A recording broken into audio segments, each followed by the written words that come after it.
It's holy matrimony, love wrapped in grace, honesty the cornerstone, openness embrace, transparency the power to make it through, Christ in the center, making all things new. Welcome to the base camp.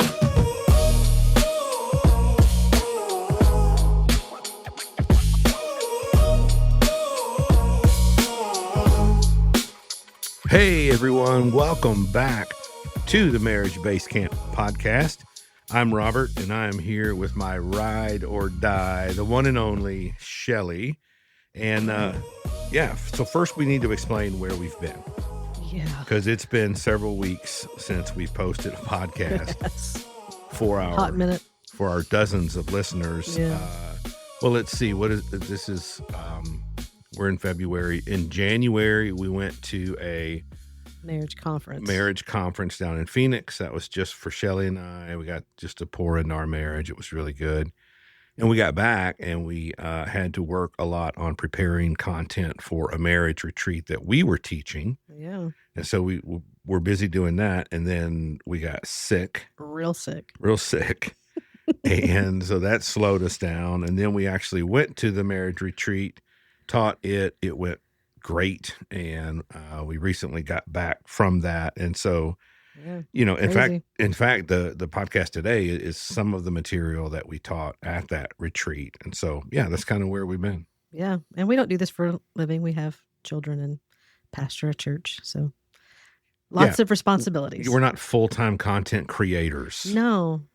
So, we kind of do this when we can. And so, well, today we are talking about emotional intimacy, and that's kind of the main title, but kind of the catchphrase that we would use is if you've ever felt alone in your marriage or you ever felt lonely within your marriage, chances are it has to do with emotional intimacy.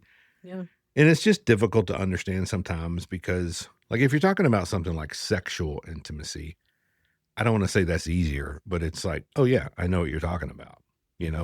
When you say emotional intimacy, it's sort of like, okay, that's all the unseen. Right. I think sexual intimacy is probably a little easier. Yeah. It is. That's what I'm saying. like emotional is sort of like inside, right? Like in the brain, in the heart, in the body and all that kind of stuff. Yeah. And so, we needed to define emotional intimacy to begin with, if we're going to explain it. And so here's how we would describe it. Emotional intimacy is the ability to be fully known and completely safe at the same time. Yeah. So just let that marinate a little bit in your soul. The ability to be completely known and yes, completely safe. So fully known and completely safe. Yeah. That's the goal, right? I mean, that's like the awesome part of emotional intimacy. So that's the simple definition, if there was such a thing. All right. Well, let's start with Genesis 2:24 and 25. It says, "For this reason, a man will leave his father and mother and be united with his wife, and they will become one flesh. The man and his wife were both naked and felt no shame." Like, yes, they were both naked and feeling no shame. That is something to celebrate. And simply saying they didn't have clothes on, that's one aspect. But really, I think it's more talking about completely open and vulnerable in front of each other, and they felt no shame. Yeah. That's a little bit different than just, oh yeah, they don't have clothes on. Correct. But I think it's... Can I just say I really love the fact that you say naked? Naked? Instead of naked. I do? Yeah. Dang. I mean, that's the Southern coming out. Naked. Right? It's naked. Naked, naked. Naked. Naked's sort of like, I don't know. It's like better naked. Yeah. Naked. It's naked. Oh my gosh. It sounds more fun. You know what I mean? Okay. Well, they were naked, but I think they were more naked vulnerably. Yeah. Than clothes wise. Yeah. They were, it's like emotional intimacy at its highest level. But we also know this was before the fall. And so before sin entered the world, I think when that happened, shame entered as well. Mm. And so Adam and Eve, just the emotional intimacy was fractured. And when that happens, it's not that it's impossible, but it's just not going to come automatic. I think emotional intimacy is going to be difficult and not automatic. Yeah. So in order for us to understand emotional intimacy, we does kind of not come natural. That's what I want. Yes. Yes, it does not come naturally. Yes. In order for us to understand it, I think we need to understand what it's made up of. What's in it? Yeah. Right? Sort of like, we're not going to understand some ingredients unless we know what's in the thing that makes it what it is. And so emotional intimacy is made up of two primary things. Number one is emotional awareness, and the other one is emotional intelligence. So you've got emotional intimacy, sort of like the umbrella. Mm-hmm. Within that, you have emotional awareness and emotional intelligence. And so if it were a math equation, it would look something like this, like emotional intelligence plus emotional awareness equals emotional intimacy. Okay. Okay. I like it. Sorry if that confused people. Like, I wanted to say like EA plus EI equals EI, but both of them are EI, so that doesn't make sense. Yeah. So you can't have one without the other. Yeah, maybe just forget the math analogy. Okay. So you're like, all right, great, Robert and Shelley. Like, what is emotional awareness and emotional intelligence? And so we have to define those. And so emotional awareness, also often called emotional literacy, is the ability to recognize your own feelings and appropriately express them. Yeah. So in short, can you put a name to what you are feeling? And this is why this is huge. It's huge. Like the ability to be emotionally aware enough to know what I'm feeling and then express what I'm feeling to another person. Yeah. Now, who would you say is typically better at this in our society? Would you say men are typically better, or would you say women are typically better at being aware of their emotions and expressing them? You really want me to answer this? Yeah. Women? Yeah.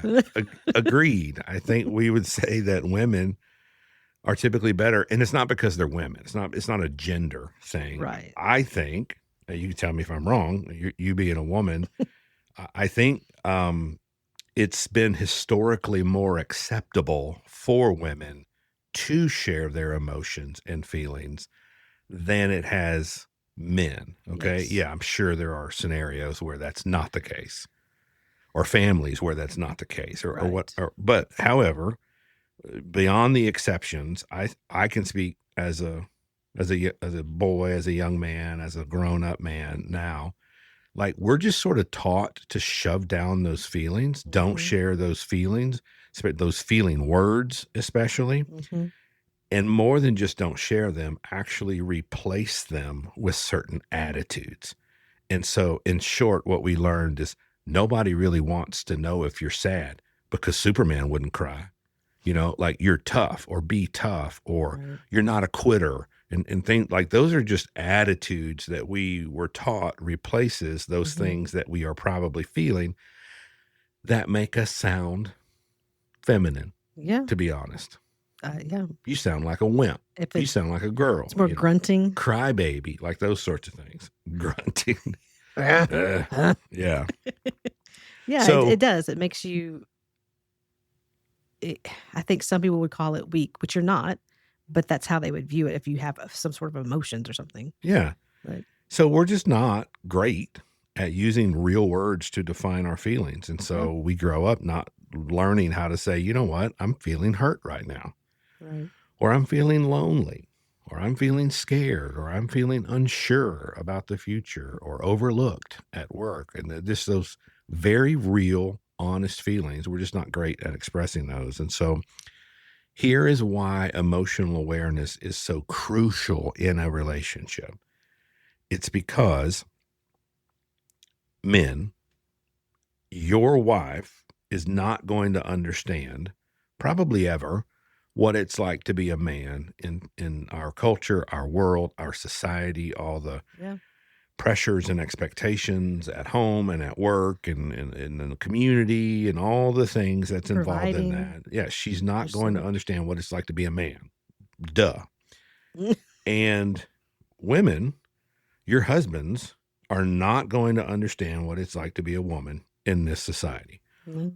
Similarly, all the pressures, all the expectations, all the demands, all the Hormones, and kids. kids ask, what's for dinner tonight? And Mhm. just all the things. Like, we're not going to understand what it's like to be a woman. But everyone understands what it feels like to be alone Mhm. or afraid or intimidated, sad, overlooked, underappreciated, misunderstood. Like, just fill in the emotion. Everybody understands what those feel like. And so you may not understand the pressures and the experiences of my job being a man. Right. I may not ever understand perimenopause.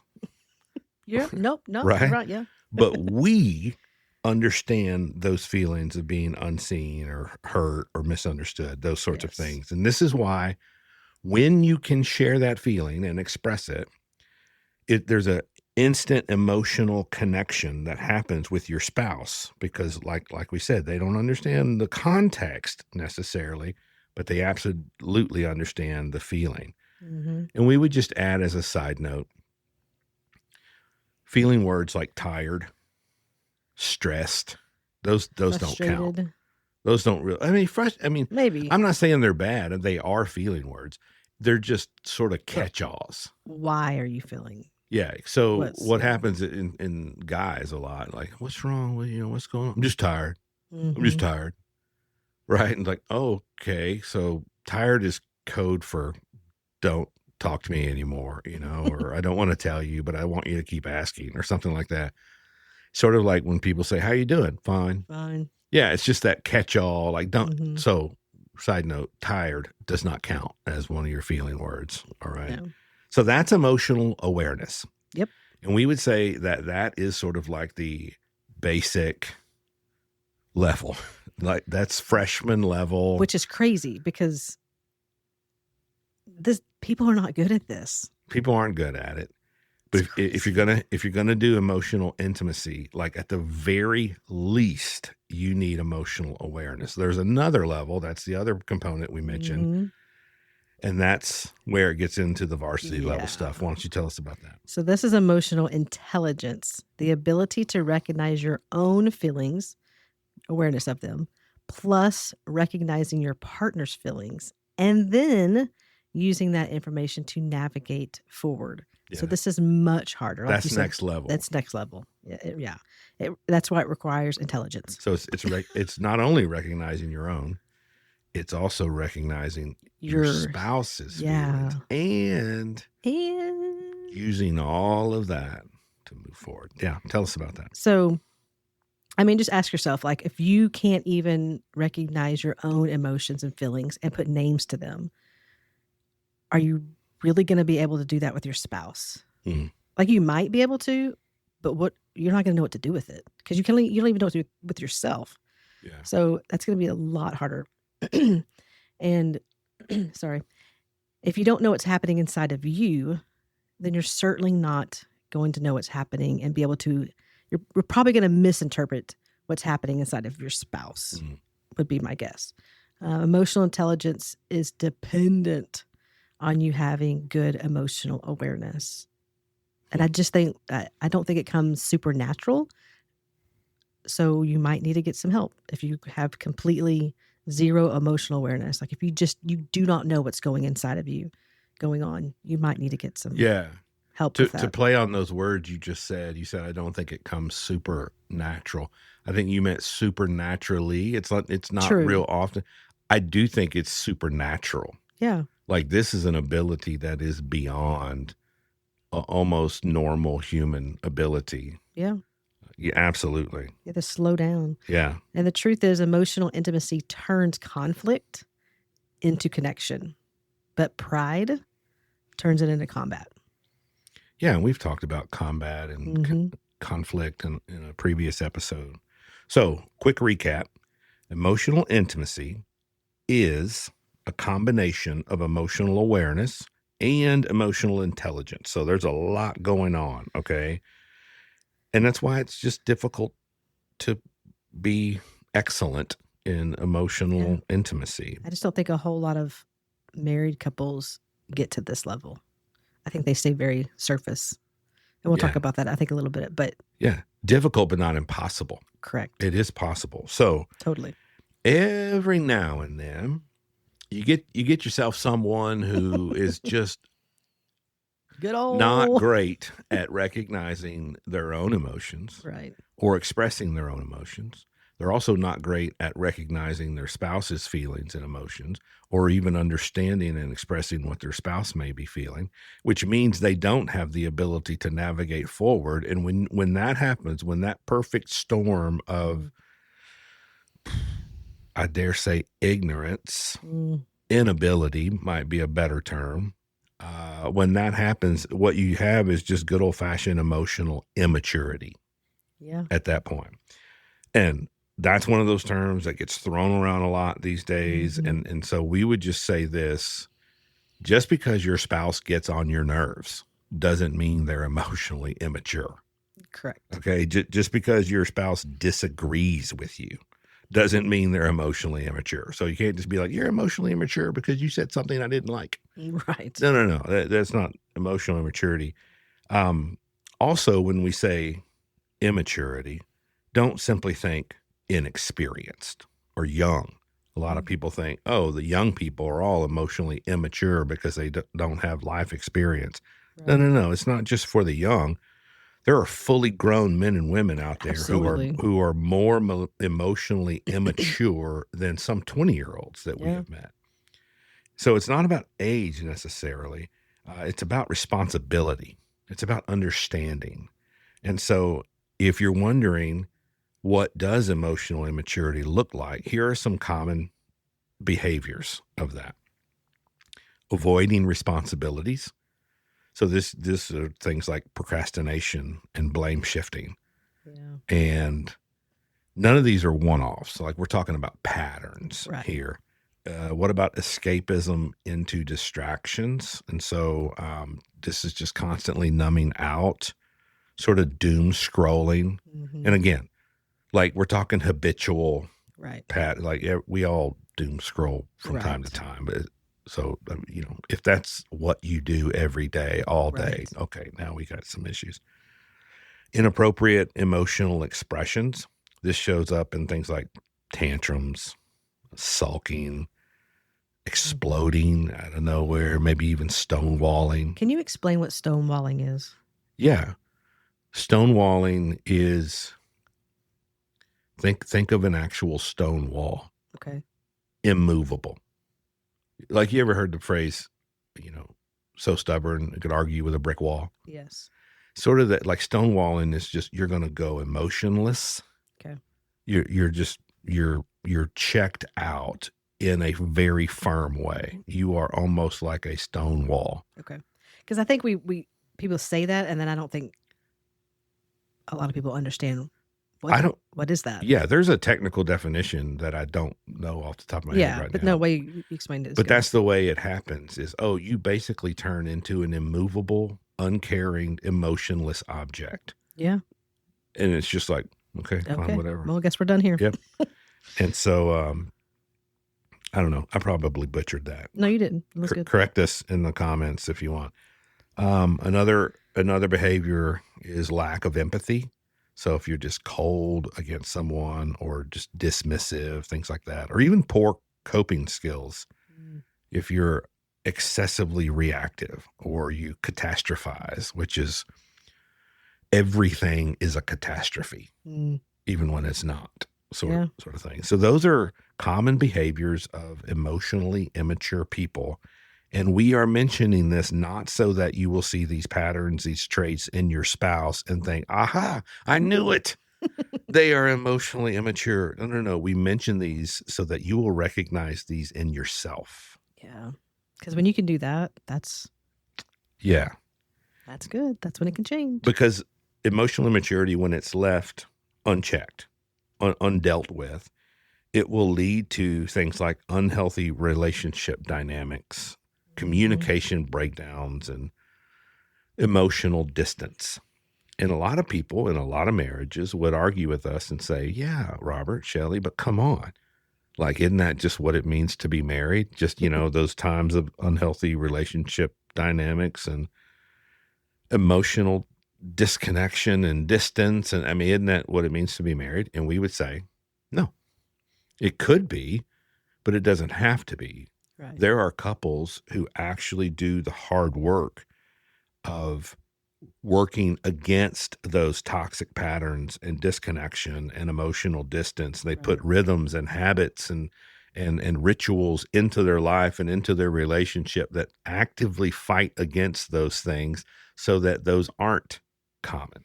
And when it does happen, because it will, you feel disconnected or emotionally, whatever, then you have to go back and repair. And that time in between the two, like, it's going to happen just because we're human and we might hurt each other's feelings or whatever, something will happen.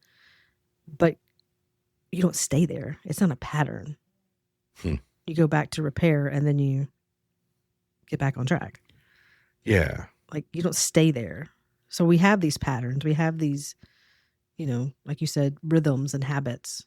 What would you say to the spouse who experiences these but never gets to experience the repair? What would I say to them? Yeah. I'm sorry. Yeah. Like, that's exhausting and really emotionally immature. Because like you said, it's probably going to happen. It's going to happen. But when the repair attempt is not there. Correct. And then next thing you know, it's like 3-4 days later, and then a year down the road. It's like, well, are we going to talk about that? Like, and then, maybe they even act as if nothing ever happened. And right. The uncertainty and it's exhausting. Yeah. There are better ways to live. But the good news is, you can address emotional immaturity. There's a couple ways. One is setting clear boundaries. Proverbs 4:23 says, above all else, guard your heart, for everything you do flows from it. And guarding your heart is a boundary. It literally that's a big says, boundary. Yeah, above all else, guard your heart. And listen, I'll just a reminder about boundaries. Like, you're not telling someone how they should act. A boundary is what you're stating you're willing and unwilling to allow. You can't set a boundary on someone else. You can't control them. Boundaries are not walls to keep people out. They are fences that define responsibility. Like, you can't control somebody else. I just dropped my mic, or you just dropped your mic, I guess. Say that again. Boundaries are not walls to keep people out. They are fences that define responsibility. That is your responsibility. This is my responsibility. I can't control you. I can only control myself. Yeah. And I will protect my heart. Okay, hang on. So, the whole concept of boundaries, it gets thrown around as well. I think made popular by is it Townsend and Cloud? Yes. The book Boundaries. Boundaries. Yeah. Yeah. Not that they're the ones that invented it, but yes. I think what you said, which is great. It was a great book, but yes, I think what you said is the way people interpret boundaries that have never read the actual book Boundaries. Because I think if you read the book, you understand what I've read you it said. Twice. But people who just hear the term, they Yes. think, oh yeah, I need to place up boundaries around my life. And what they think in their head is, I need to tell everybody how to act when they're around me. Right. You can't control anybody except yourself. That's also exhausting, trying to control somebody else. Yeah. So you don't have boundaries as much as you have Walls. declarations. Yeah. And so boundaries, what'd you say? Boundaries are not walls to keep people out. They're fences that define responsibility. Yeah, you're didn't you say like what I will allow? Yeah, what I'm willing and unwilling to allow. I'm stating that, like, I'm willing for this. I am not going to allow this. Yeah. And you can say, like, if you do this, I will. If you start yelling at me, I will walk away. I will not allow you to speak like that to me. So you can state what you're going to do because you can control yourself. Yeah, the boundary is about you. It's about you, not them. So yeah. The second way you can combat against emotional immaturity is encouraging emotional growth. And here's how this looks like in a marriage, we would say, or honestly, any relationship, friendship, family ship, like whatever the relationship is, I think it's very similar. We encourage emotional growth by celebrating when our partners or our people make attempts at emotional awareness. Yeah. And so when we see this in our spouse, when they make an attempt to be emotionally aware, when they try, when they're like, I think I'm feeling, I don't know. Yeah, it may not be great. Maybe scared. Is that the right word? Right. Like when we see those attempts, we ought to make a huge deal about it. Celebrate it. Yeah. Make a big deal about it, because what we shouldn't do is say things like, well, I'm glad you finally told me how you were feeling. You should have been doing that all along. Right. Right? Like that's just like a slap That's in mean. the face. Yeah, it's mean. They're not going to be vulnerable again. Yeah, what we tend to celebrate tends to get duplicated. Yes. And so when we see behavior in our spouse, especially that is good, that is what they should desire and what we desire from them for them, we should celebrate it, because that's typically what is going to get duplicated. And I would say this, just as a side note, don't compare your spouse's feelings to your own feelings in that moment. So if your spouse comes to you, well, let's just make it personal. If your husband comes to you and says, I'm really feeling overwhelmed right now, like a horrible response would be, I know, right? Like, can you imagine how much more I feel overwhelmed because I'm trying to make sure this house is, and all this stuff. Right. Like don't compare their overwhelmedness, if that's the word. You're not one-upping them. You're not one-upping them. Yeah. So in that moment, you may be you may be 10 times more overwhelmed than they are. Yes. Like legitimately. Yeah. But when they made that attempt to say, Correct. like, at least recognize that. That would be emotional intelligence. Like, it's having empathy and you recognizing their emotions and not making it about you. Yeah, because when you make it about you, that's not emotional intelligence. That's emotional assassination. That's what that is at that point. Yeah. So I'll just add this as a side note. You, Shelley, are fantastic at this. Okay. All right. You do a really great job of recognizing when I'm trying to make attempts at emotional awareness, and you celebrate that. You don't make me feel inferior. And I know you're feeling the same thing. Sometimes even you're feeling more than I am. But you do a great job at that. Oh, well, thank you. Yeah. Number 3, you can develop emotional literacy. And it's kind of what you were saying, like being able to identify and help your partner identify their emotions and express them. Okay, so what I hear you saying, you're feeling dismissed. You're feeling, overwhelmed. You're feeling like trying to give them language. And they may be like, no, that's not what I'm feeling at all. Right. And you're like, okay, well then keep talking. Let me, just help them and don't make them feel like an idiot. Like, I think we've said this before, like, yes, you try to do this with your kids, like help them understand, give language to what they're feeling. You don't want to speak to your spouse the same way. Like, okay, use your big boy words. Yeah. That might That's get such you, a good boy. that might get you punched. I'm not sure. Yeah. That's terrible. But you can help them by, just giving them some words. If they're not used to it, if that's very foreign to them, they may need some help. Yeah. And if you are the more emotionally intelligent of the two of you, right, then use that Yeah. to your advantage. Not in a mean, arrogant, but again, an empathy, compassion way. Yeah, if like what I was saying was, if you're the more emotionally intelligent, then you probably already have a good idea of what they're feeling, True. and so you can kind of push them, and like, it sounds like sounds like you're feeling a little overlooked right now. Oh yeah, that's a word I wouldn't have thought of, but that's exactly what it feels Everyone like. needs one of those. We should get one. The emotional wheel thing. The feelings The wheel. feelings wheel. Yeah. Yeah, That actually helps a lot it does. because you're like, oh wait, yeah, I am feeling that. Yep. Just Google feelings wheel. Yeah, and it does. It helps. it's right there. So, and then the not the last thing you can do, but the last one we're going to talk about to help emotional immaturity is seeking professional support. Yep.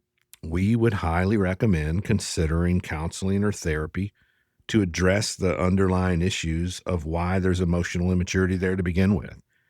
And so for anyone who, I think we've come a whole long way in the last 5 to 10 years in terms of mental health and people being more comfortable with mental health, which is great. And there's still holdovers who are like, I don't need, some shrink knowing my business, prying into my life, looking for all the things that are wrong and blah, blah, blah. Yeah, you do. Man,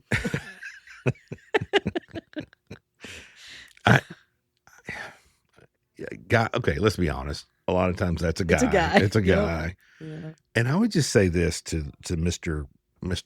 Guy there, that might be you. Who's the more brave and more tough person? The one who fumbles through life acting as if they know all the answers and nothing is wrong, or the one who admits they don't know all the answers and knows things are wrong?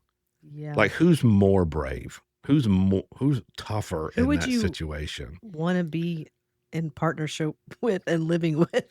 Yeah. Like the other one just, yeah. And, maybe you have a spouse who's been nagging you to go to couples therapy or something like that. Man, we would just say, go. Yeah. Just go. At the very least, they'll stop nagging you. True. No, seriously, though. Like, therapy is not about weakness. No. It's about owning your junk. And everybody has junk. They do. And so I was trying to think about this, like the person who's just so adamant about, no, I don't need that. It's not necessary. Like, believing going to therapy makes you weak makes about as much sense as refusing surgery when you have just blown out and destroyed your ACL. Mm. It'd be like you saying, I'll heal on my own. I don't need some surgeon going in there prying into my knee, trying to figure out what all's wrong. Yeah, you kind of do. It's not going to get better on its own. And I think just therapy has a way of bringing things out that you're like, oh, like for me personally, like I thought a lot of the things I did or how I thought was my personality, when really it was just how I grew up, just trauma responses. Yep. It's what my body knew how to do. And so it's really eye-opening. Like I've been in counseling a long time, and it's really eye-opening to go, oh, I never thought about it like that. Yeah. And just to learn about yourself, like be teachable, be humble and be teachable. Yeah. Because there are a lot of broken bones and torn ligaments in our brain. Yeah. And we need to get those looked at. Yes. Yeah. Yeah. So why are we talking about all this emotional talk? Emotional intimacy in your relationship will lead to warmth. And without it, it will lead to warfare. I mean, like that is 100% true. You can either have warmth or warfare.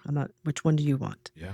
And and we get there's probably going to be some pushback, and we all struggle with emotional intimacy at times, but it does require vulnerability, and that really does feel dangerous at times, especially if you grew up where a parent or both parents weren't safe. Yeah. Like it definitely, like to open up and feel vulnerable feels completely opposite of what I want to do. Yeah. If you grew up under people who were not vulnerable themselves Yes. and an environment that did not celebrate vulnerability. But shut it down. Yeah, actually quite the opposite. Right. Yeah. It's like a, hermit crab without his shell, right? It actually is. It feels very naked. Yeah. Yeah. Naked. It feels naked. I didn't know I said it wrong. Because you might say things like, well, if I open up, I might, they might use it against me. Yeah. If I admit weakness, I'll lose your respect. If I show sadness, I'll look weak. If I say I'm hurt, I'll be dismissed. Like those are real fears. But man, if your spouse is emotionally safe, I would say more than just being real fears. Those are very real possibilities. Absolutely. Yeah. It's a possibility. And that's why it's called vulnerability. Yeah. Because you're not mitigating against the negative possibility. You're walking straight into it, saying this is absolutely a possibility, and I'm going to trust you with my heart. It reminds me of what we hear a lot in marriage conferences or things that we do. Well, I don't want to open up, or they'll get into a group with other married couples, and they'll share, and they're like, we never shared that. We thought we were the only ones who dealt with that. And come to find out, that was actually Satan lying to you to keep you in isolation, when really we all deal with emotional intimacy and stuff. And so you're not the only one. It happens all the time. One of the ways that you and I see it often is in the scenario where maybe there's a husband who's opening up for the first time with his wife about maybe some struggles with pornography. Yeah. And she just explodes. I mean, just. Yeah. Oh, I don't want to say overreacts, but overreacts. Overreacts. Yeah. So before I explain that, let me just ask you. Me? As a wife, okay, as a spouse, like what are the feelings that she's feeling in that moment when he comes to her and says, "Hey, I'm struggling with in this area." Like what is she feeling in that moment? Potentially. Yeah, I mean, I would say sad at first, but then immediately like compassion and empathy, and because one, it's not something I found out you were hiding in secret and you're just like, yeah, well, whatever. It's something that you actually came to me. You had enough courage to come to me first. Yeah. Don't jump it too fast. Okay. Like you said, sadness. Yeah. I'm just like sadness is probably not making her explode. No. So probably some other feelings like betrayal, inadequacy. Why is he looking at her? Is she prettier than I am? Right. Like, you know what I mean? Just like all of those feelings and emotions. And I think what I was getting at is nobody is denying or minimizing those feelings that she's feeling in that moment. Yeah. But that is not what was communicated. What was communicated in that moment that she exploded after his confession was her saying, your emotions, your confession are not safe with me. Right. I was just saying you're not a safe person, period. Yeah. So she is teaching him, for lack of a better term, not to be vulnerable, not to open up, not to be emotionally connected because I'm not safe. I'm not safe for you. And so the next time he struggles, what are the odds that he's going to open up to her? I'm going to hide it. I'm going to hide it. Yeah. I guess I was thinking more like when you asked that question, because I always think, how would Jesus respond? And so how I would want them to respond, probably if they're not emotionally intelligent and you were fast forwarding the way sorry. it should be because you're smart and intelligent and Christ honoring and all of that. I would say in your own selfishness, yes, you would totally respond that way. Because I'm thinking like, if you went to your spouse and confessed something, how would you want them to respond? Would you want them to respond that way? Yeah. I would hope not. Like, yeah. Hopefully we all respond in a way that teaches, hey, you can be honest, open, and transparent with me. I'm safe. I'm safe. Yeah. Right. I'm not falling over and saying this is not a thing we need to talk about. Like, I'm not saying, okay, everything's great now. No. Woo-hoo. Yeah. Feeling sad, like, okay. And hurt. But now we have to have some conversations and setting some boundaries. Yeah. To keep you safe, keep us safe. And boundaries. There's that term again. So striving for emotional intimacy is important. But here's the error that we think a lot of couples make. Couples mistakenly assume that if they don't pursue emotional intimacy, that sure, maybe they'll miss out on some positives that they would have gotten had they pursued it, but that everything else will pretty much stay as is and neutral. Yeah. But it does not stay as neutral. Mm. Marriages do not drift towards connection. No. They always drift towards distance. Yep. So not choosing emotional intimacy is not just missing out. You are actually choosing emotional disconnection when you are not choosing to pursue emotional intimacy. Yeah. And so when couples avoid building that emotional intimacy, here's what happens, man. It's like textbook almost every time. Couples start to default to just living logistically. Yeah. You know, hey, who's picking up the kids today? Are you picking them up or am I picking up? You know, right. They talk about schedules instead of each other's souls. Mm. And so questions are like, when are you going to be home? What's for dinner? And never questions like, hey, what are you learning lately? Like what are you passionate about right now? Like those heart type questions. They don't experience that. They become roommates, not lovers. It's just marriage incorporated. Are the bills paid? That's true. Is everybody where they need to be? Are we doing the things, going through the motions? And also sexual intimacy eventually weakens because the emotional intimacy disappears. And when emotional intimacy dries up, physical intimacy usually always follows. Because we're going to say sorry. Yeah, because like we've said in previous episodes, emotional intimacy fuels sexual intimacy. Rarely does it happen the other way around. For sure, it could be a one-off, but I think women will distance themselves emotionally faster than the man because sex, partly for a man, can just be a physical thing and not more of an. I mean, it is emotional for a man, but it's way more emotional for a woman, I think. So I think men can still want to have sex because it's sex, but women are going to start distancing themselves faster than the man will, I think. You can tell me if I'm wrong. I don't know that I would say that they would distance themselves emotionally faster.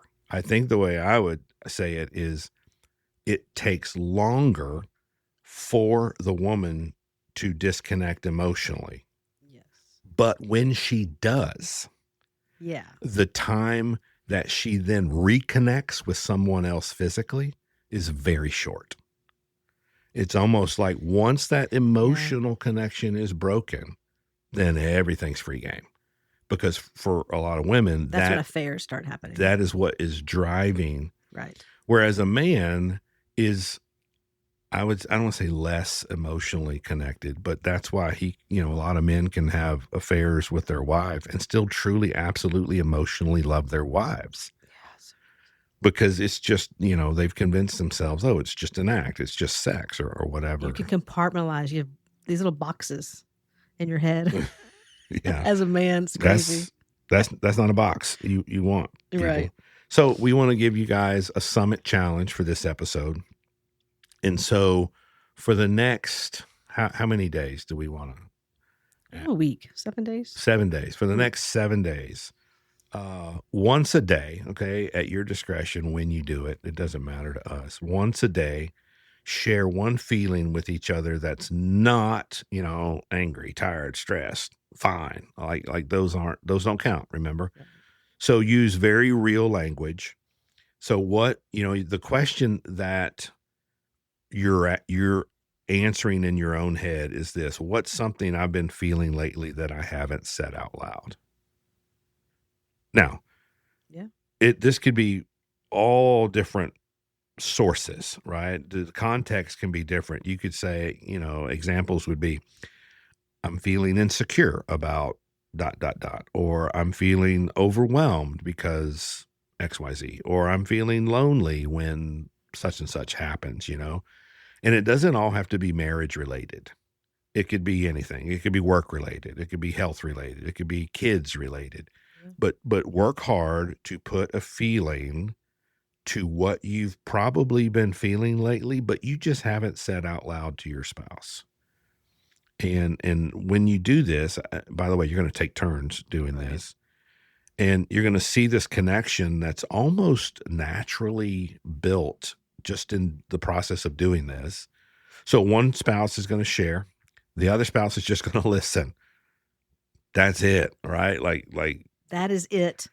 Do Yeah. not do anything else. Yeah, Just this is listen. not a time to fix. This is not a Right. time to correct. This is not a time to give advice, And so, I guess it's okay to ask clarifying questions as long as you don't make them personal. As long as Right. you don't say like, so you're telling me that I make you feel lonely every time I blah, blah, blah, blah. No. That's That's just going to be an not the argument. point. No, Okay. don't go there. Just like listen, thank them for sharing that feeling, and just kind of sit in it. You're not trying to fix the world here, Right. because you might not be able to. You know what I mean? You're just trying to build a connection Yeah. between the two of you. So you're each going to take turns doing that. So emotional intimacy is crucial, y'all. And it doesn't just happen because you're married. It doesn't just happen because you share a bed. It doesn't just happen because you've been together for 10 or even 20 years. It happens when two people decide to be brave enough to say, hey, this is what I'm actually feeling. Brave enough to listen without correcting. Brave enough to stay open when it would be much easier to just shut down. Genesis 2, as Shelley said, it said they were both naked and felt no shame. And that was not just physical. That was emotional, fully known, and completely safe. That's the goal. Not perfection, not we never fight, but rather choosing that warmth over warfare every time. Because the truth is, our marriages will move in the direction of our emotional maturity. Absolutely. So the question is not, is my spouse emotionally healthy, as much as the question is, am I? Yeah, you're asking it to yourself. Yeah. Am I emotionally Right. healthy? Yeah. So we just want to encourage you guys. Keep climbing towards Christ, own your own emotions, celebrate those vulnerabilities when they happen, and build the kind of marriage where you both can be fully known and completely safe. Absolutely, and amen. Hey guys, thanks for joining us here at the Marriage Base Camp podcast. Don't forget, you can send in questions by emailing podcast@marriagebasecamp.com. See you guys next time. Welcome to the Base Camp. From Genesis to Revelation, His love is the guide. Every vow, every moment, we lay down our pride. His mercy's the melody, our heart's the refrain. Through sunshine and shadow, our love will remain. This holy matrimony, love wrapped in grace. Honesty the cornerstone, openness embrace. Transparency's the power to make it through. Christ in the center, making all things new.